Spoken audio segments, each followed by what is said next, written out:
Hello everyone. Today, me and my colleague Mira, we will talk about the disaster of Aral Sea degradation. As it is known for everyone in Kazakhstan, Aral Sea degradation is one of the most important ecological problems in our country. Today, we would like to talk about the history of its degradation and which consequences it had on our environment and how these consequences could be solved. So let's start from the history. The Aral Sea was an endorheic lake lying between Kazakhstan in the north and Uzbekistan in the south.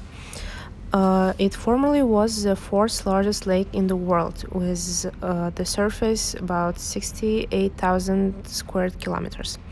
The Aral Sea has been shrinking since 1960s after the rivers Sirdarya and Amudarya were diverted by Soviet irrigation projects.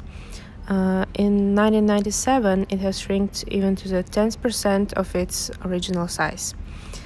In August 2014, Eastern Basin completely dried up, as it could be seen in the second slide.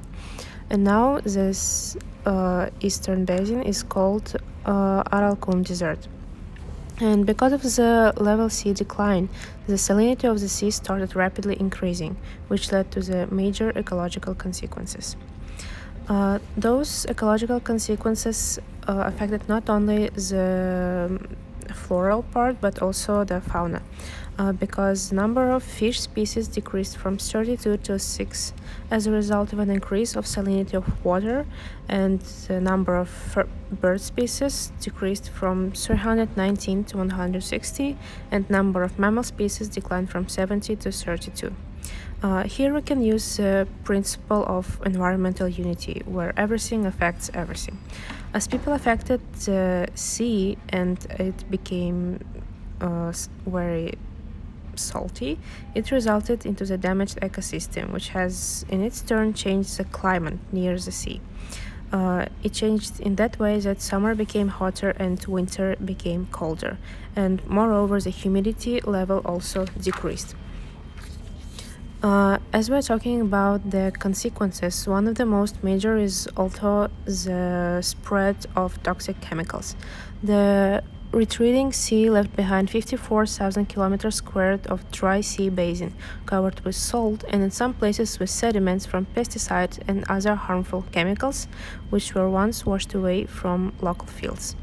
And now, with strong storms and wind, they are spreading with dust, and they are spreading all over the place within 500 kilometers from the sea. The spreading of dust and toxic chemicals are causing diseases in human body. The most spread diseases are lung disease, chronic respiratory, throat and esophagus maladies, digestive disorders, and liver, kidney, and eye diseases. And now my colleague Mira will continue with the reasons of this degradation. So, my name is Mira, and now I will discuss the causes of this Aral Sea disaster. So, as my friend and fellow colleague already mentioned, it was the Soviet government who implemented the plan to irrigate the desert by diverting the rivers to cultivate rice, melon, cereals, and corn. And many irrigational dams and canals were built on the arteries of the Aral Sea. Also, the other major problem was the inefficiency of the built canals, which led to the wastage of water in a serious level. So only the wastage accounted for 30 up to 70% of the water loss. So in 1960s, along with the reduction of water level, the surface area shrank by about 60%. So in the next slide, I'm discussing the related concepts that we learned in class. So one of the first important factors here that contributed to the water loss in the Aral Sea basin was the positive feedback. So because of the positive feedback, the Soviet government decided to further implement and develop the diversion of the Amudarya and Sirdarya rivers from the Aral Sea basin. So the positive feedback is an increase in the output, which leads to a further increase in the output.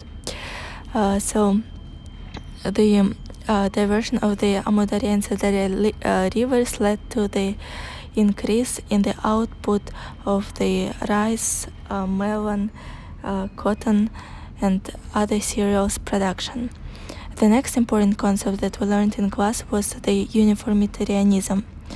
It means that the present is the key to the past and past is the key to the future. In other words, from the past experience, we can learn about the future and the now. And now we see the major problem repeating in Central Africa and in California, in the Lake Chad and Salton Sea. But hopefully the experience of the disaster with the Aral Sea basin will help to prevent and improve the situation in these areas. The next important concept was the environmental unity. It means that everything affects everything else. And as my colleague already mentioned, the disaster of the Aral Sea led to the spread of toxic chemicals in the Aral Sea area, which led to the reduction in the level of flora and fauna species, and this in its turn led to the major human health problems and other environmental health problems. But the good news is that the situation now is improving, not at a very rapid but still very steady level. So in 1991, the Soviet countries gained their independence, and in 1994 the countries such as Kazakhstan, Uzbekistan, Tajikistan, Kyrgyzstan, and Turkmenistan adopted the Aral Sea Basin program for the revival of the Aral Sea water level. But the first two attempts were not successful. However, in 2005, the Aral Sea Basin program tasted its first success with the increase of the water level and the fish stock increase. So in this slide we see what improvements saw the program from 2005 to 2007. So in only 2 years the sea level of the Aral Sea increased by 2 meters. The next major improvement was the reduction of salinity by -5 grams per liter, and the other major improvement was the increase of the sea surface by 500 square meters. So if you are interested in the further research of the problem, you can use our reference list that we used to prepare for this presentation. And thank you for your attention.